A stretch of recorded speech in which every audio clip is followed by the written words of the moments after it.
Newman's Ridge, Hancock County, Tennessee. Thick, misty hills stretch as far as the eye can see, the air heavy with the smell of damp earth and pine resin.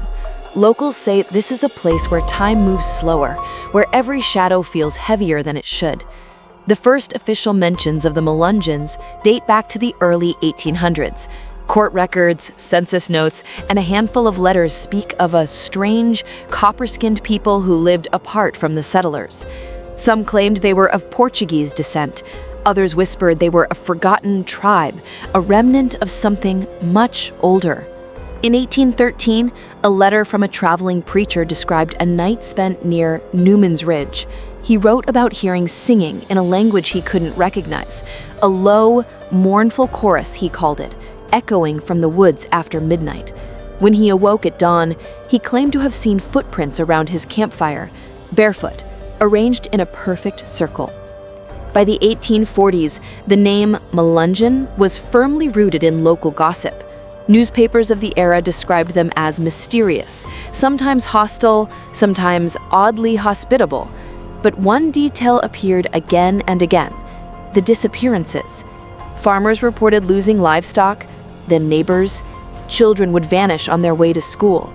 Entire cabins were found abandoned, food still on the table.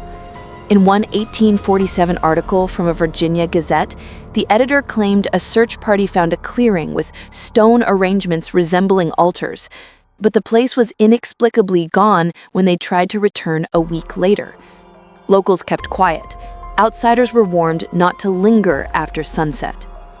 By the end of the 19th century, official records grew more scarce, as if someone was actively erasing mentions of them.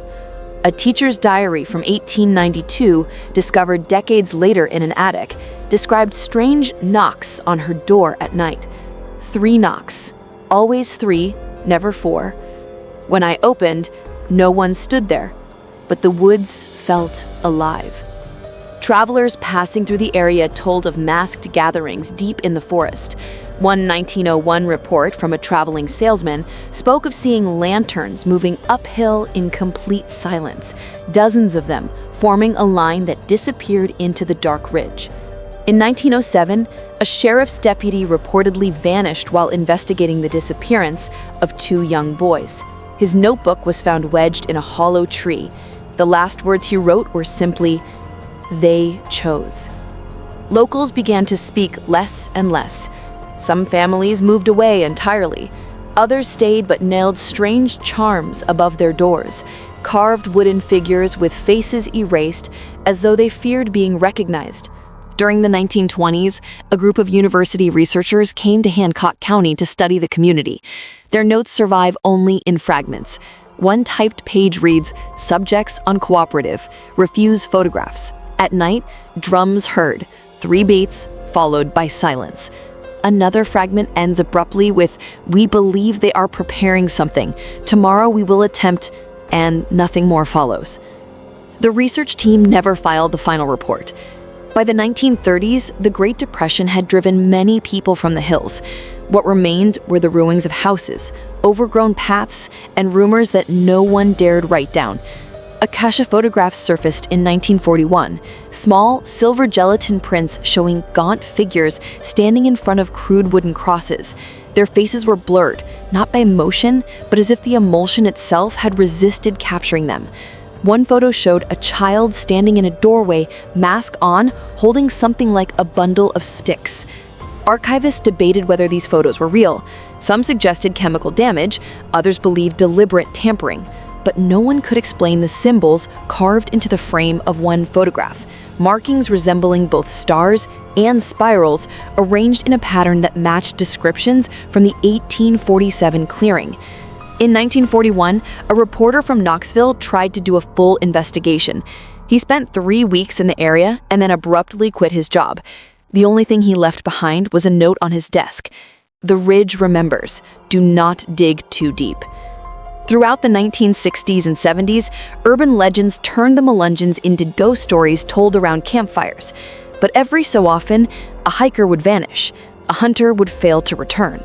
And each time, locals would quietly say, "They were chosen." The most disturbing evidence appeared in the 1980s, when construction crews digging near an old schoolhouse unearthed a box sealed with pitch. Inside were 3 objects: a cracked wooden mask, a child's shoe, and a page from a ledger dated 1894. The page listed 7 names with the word "taken" written beside each. The box was reportedly sent to a university archive, but has since disappeared. Only photographs of its contents remain, faded and almost illegible.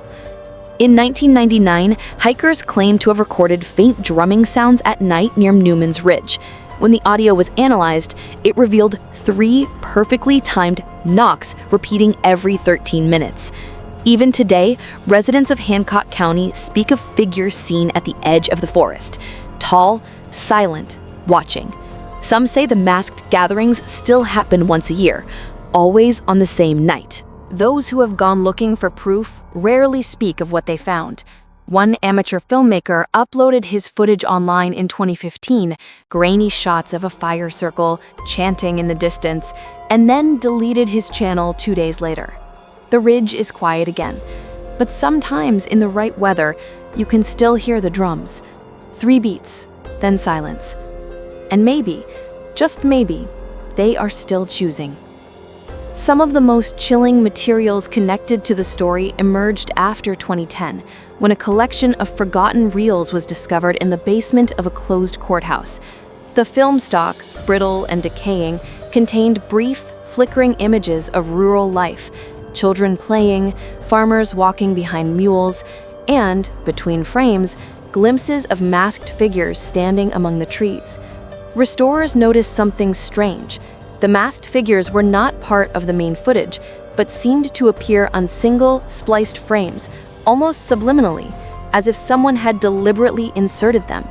The figures were always turned slightly away from the camera, faces hidden, hands clasped in front of them. In 2018, a team of amateur historians claimed to have tracked down one of the descendants of the original families said to have lived on Newman's Ridge. The man refused to speak on camera, but allowed them to record his voice in darkness. His words were soft, broken.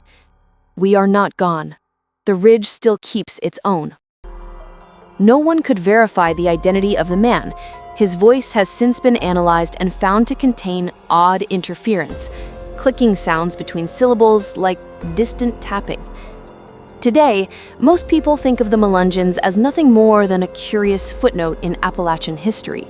But those who have read the archived letters and seen the photographs insist there is something deeper at work, a thread that stretches from the 1800s to the present, unbroken. Every year, around late autumn, locals say the air grows strangely still. Dogs refuse to go outside. Lights appear on the ridge, faint and flickering, like lanterns. And then the knocking begins again. 3 sharp sounds, echoing through the valley. Some choose to ignore it, others pack up and leave before winter comes. But a few stay, listening, waiting. The last line of one surviving diary, written in 1931, is underlined twice. When the drums sound, do not answer, do not look, do not follow. But the author's pen trails off as though interrupted mid-sentence.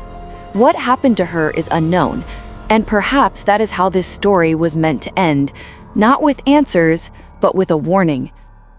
Because sometimes when the wind is just right, those who live near Newman's Ridge swear they hear voices, not just the drums this time, but whispers, calling them by name. And every so often, someone still goes missing.